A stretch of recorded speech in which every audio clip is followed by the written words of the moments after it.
The Expert Series is brought to you by Draw It Paint, the dry erase paint company that specializes in the highest quality of whiteboard walls available worldwide. Draw It Paint is constantly undergoing tests and procedures to ensure industry-leading, top-quality products with 3 selections to choose from. Recruit, Unique, and Limitless are guaranteed to suit all your dry erase paint needs.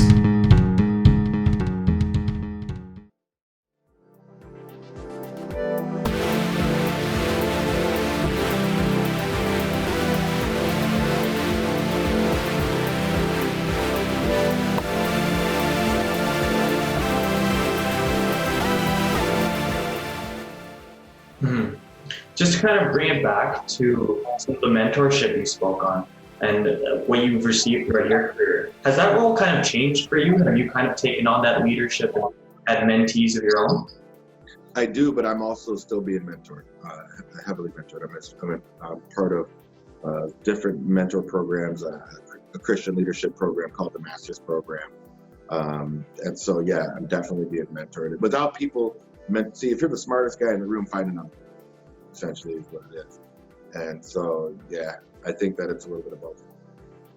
Now, where do you think that mantra kind of comes from with being the smartest guy in the room and having to leave?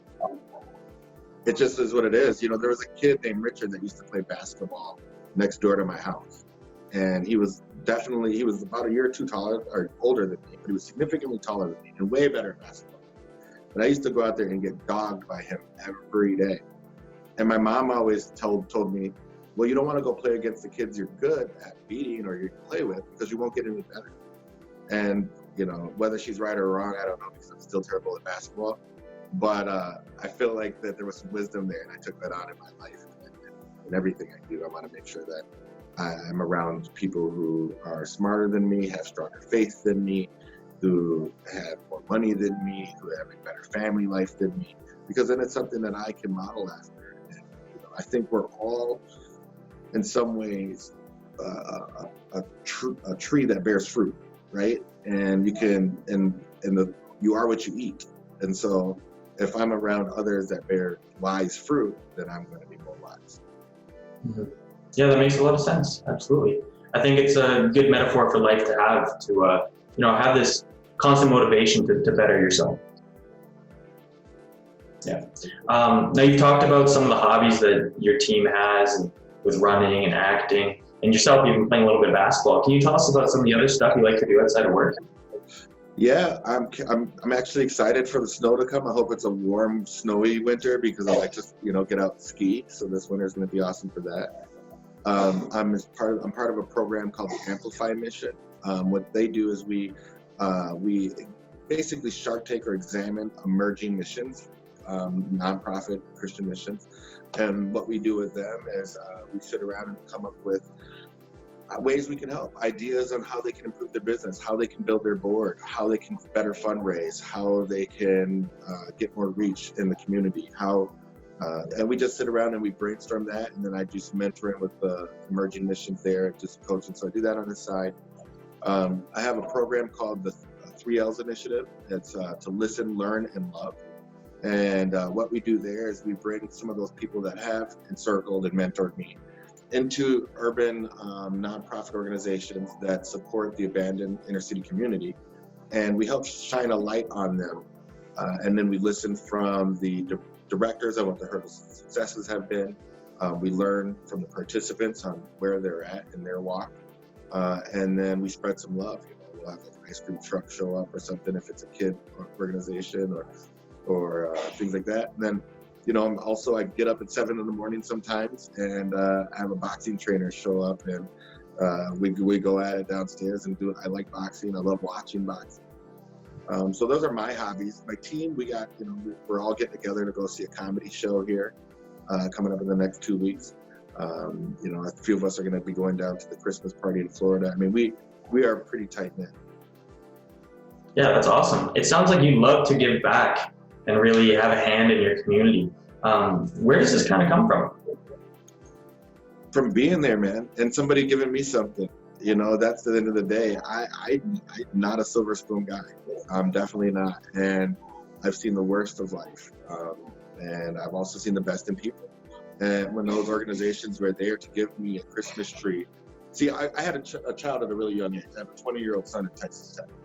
And I was 19 years old, so we had to rely on organizations to drop off presents and Christmas trees literally at my house. And one day I woke up and it was already set up, this big giant white Christmas tree, because I was working overnight. And when I got up, I woke up at like noon. And I looked at this huge Christmas tree in the living room, all foamed out.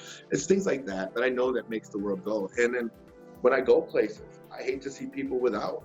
I really do. And I only have so much. And so I know that through community, we can do more. We can cause more impact. Me as one person can only hand out so much. I only have so much to do myself. So. Yeah. Now, do you think this love for the community would be the same for any city that you were in, or do you think Minneapolis specifically is kind of what built that? Minnesota and Minneapolis definitely hold a really, good place in my heart. However, I'm all for going overseas to do mission work as well. So, wherever I guess I'm called to be, and wherever the Spirit takes me is kind of where I want to be. Yeah, definitely. That's amazing too. Congratulations with all that, because it takes a lot to give back, I think, and it takes a lot out of people. So that's awesome. Cool, thanks. Now, you've kind of talked about these moments of adversity, whether it was working really hard to support your son at a younger age, and even the housing market crash in 2009. What did you learn from these moments of adversity? And do you think it's defined who you are today? No, without rain, flowers don't grow. Rain creates rainbows. And so I feel that everything that I've been through, even having to work hard or having a son at a young age, continues to mold me, and it shaped me into who I am. So there is, when I look back at every single instant, good or bad, I think that's when I was learning. You're always learning. I'm learning a new guideline every day. I just found out my company is now offering this crazy stated income loan program that allows us to do investor properties. We haven't been able to do that since 2006. Now we have the most open, free program that makes the most sense. And I just learned that, today and yesterday. So constantly learning, I think my mind never really shifted. I always wanted to help people, right? I think that was kind of just inherently in I think shifting my business focus to that, a lot of that I credit to my business partner, Clint Rooney. He was definitely instrumental in that mental shift with me. He helped me get involved in the master's program and things like that. Encourages me to be a member of the Edina Rotary, stuff like that. So that's great. Do you think social media and constant innovation and technology has really impacted your line of work? Absolutely, and I'm all about if you can't beat them, join them. And so, I think the 7 worst words a person could ever say is, I've always done it this way, right? And if you're not ready to adapt, you'll die. And so I think my company, when I say my company, I'm talking PRMG on a national level. We are early adopters when it comes to technology. So we see what's out there, we watch it work a little bit, and then we jump on. I don't think we're going to be the first ones to ever try something out, because those things break, right? We want to be the guy that says, this model's working, now how can we take it, improve on it? It's guerrilla marketing at its finest. So that's, Now you use it through your Instagram to kind of self-promote your work. You use a lot of motivational content and tips and tricks as well. How else do you self-promote your work? A lot of my stuff, like I said, is really just getting out there and meeting the people within the community. PRG from the top down has told me from the very beginning that they are a relational community purchase company. And so that was a shift for me too, because for the first 10 years, I was pretty refinance. And so shifting to working in that direction and then utilizing technology, the social media platforms, good business. I mean, there's just so many different avenues. We are the preferred lender for Wausau homes. My branch here in Minnesota, we're the preferred lender for Wausau homes. And so, we get a lot of referrals that way. We do a lot of deals with some of the top real estate teams in the state. And so really it kind of comes from every angle. Social media is definitely a platform that people can advertise on for free. I'd say it's probably one of the best there is. No doubt about that. But it's not, if you stay with blinders on, right? You're never going to see all the other things that you could take advantage of. And so we try to stay wide open to what's happening, how the market is shifting, where's technology going, and go that way. Mm-hmm. Now, a constant theme that I've kind of noticed from the experts that we've interviewed is they do a lot of goal setting. Do you do any of this yourself? Absolutely. And what's good that I can say this probably that for August, September, and now October, my company, my team here has broke through the roof of our goals and has set a new bar almost every month. So it's kind of hard to keep up with right now. It's like, where do you set it next?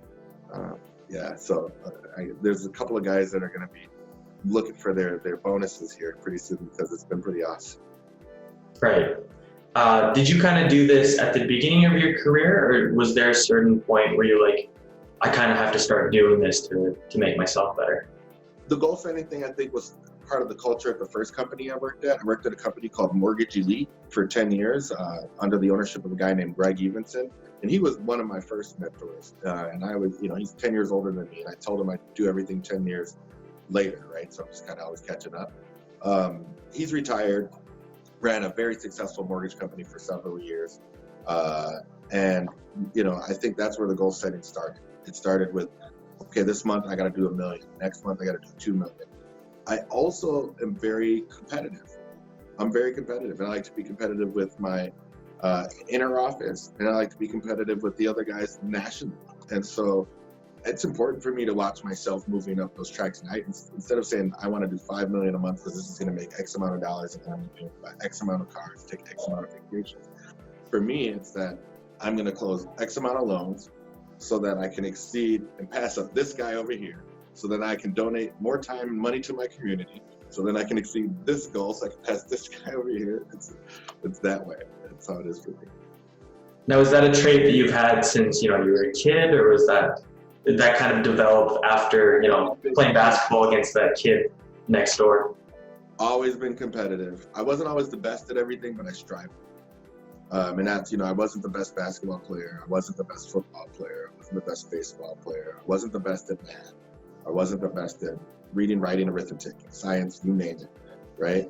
But now I'm pretty good at math. I'd say that I'm number one loan officer right now by units of volume for PRMG in the Midwest. I hit that one. I need to catch these other guys like Jordan Freeland and those guys in Florida, or Ben Anderson in California. Those are some pretty big numbers, but those are my next kind of goals. Those are my goals, to kind of exceed that, move on to other things. Well, it's clear that you're driven, so I hope you can get there, man. Yeah. And Ben Anderson is my coach, so it's kind of one of those where the student's trying to exceed the master.